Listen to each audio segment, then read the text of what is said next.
Сәлем достар, бұл әлемге сұрақ айдары. Бұл айдардың аясында қазақстандықтардың әлемнің қай еліне қандай сұрақ жолдағысы келетінін сұрап білеміз. Ізінше сол елдің азаматымен байланысып сұраққа жауапты іздейміз. Оны өздеріңізге ұсынамыз. Алдымен сұрақтарға аңшылыққа шығайық. Жапон елді мекеніндегі мұсылманға ислам дініне көзқарастары қалай? Осы бір сұрақты іріктеп алып күншығыс елін зерттейміз. Қашықтан видео байланыс арқылы жауап бере алатын немесе меншікті тілші ретінде әуесқой қызмет көрсете алатын адамды тауып ақылдасып аламыз. Түсірілім ережелері мен қауіпсіздік жайлы ескертіп сұрақты жолдаймыз. Жолымыз болды, бізге Фукуокада оқып жүрген отандасымыз Айдидар көмектеседі.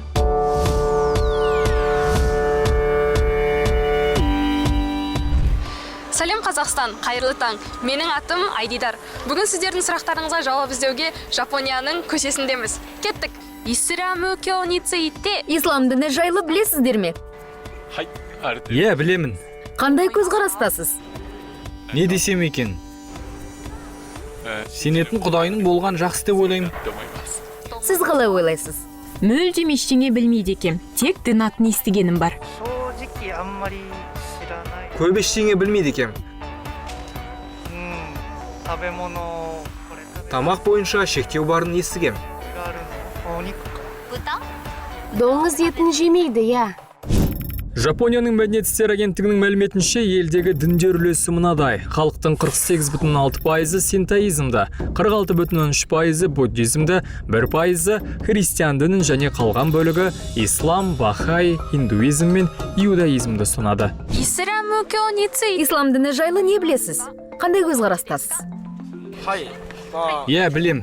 Шетелде оқығанда жақынырақ танығам. Қай жерде оқыдыңыз? Сингапурда сол кезде мұсылман достар тапқам. Басында бізді байланыстыратын ортақ дүние жоқ ау, қалай тіл тапсам деп уайымдағам. Алайда олар жаңалықтарда көріп жүргендей емес екен. Мен ойлағаннан да мейірімді болып шықты.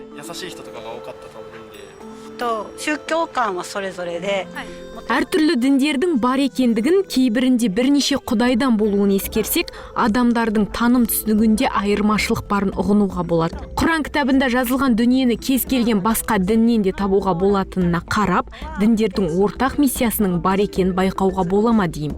Әр дінде өзінше бір ерекшеліктер бар. Ол сөзсіз. Бірақ бастысы сеніп, соған сай әрекет ету ғой.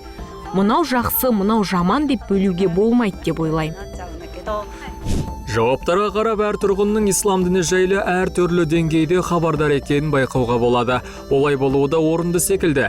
Себебі бұл елдегі ислам дінін ұстанушылардың үлесі өте аз. Васеда университетінің 2019 жылғы мәліметінше 125 миллион халқы бар күншығыс елінде 230 мың мұсылман өмір сүреді. Оның 180 мыңы мигранттар. Сол жамағатқа арнап салынған 90-ға жуық мешіт бар. Оян да әлемді шарла.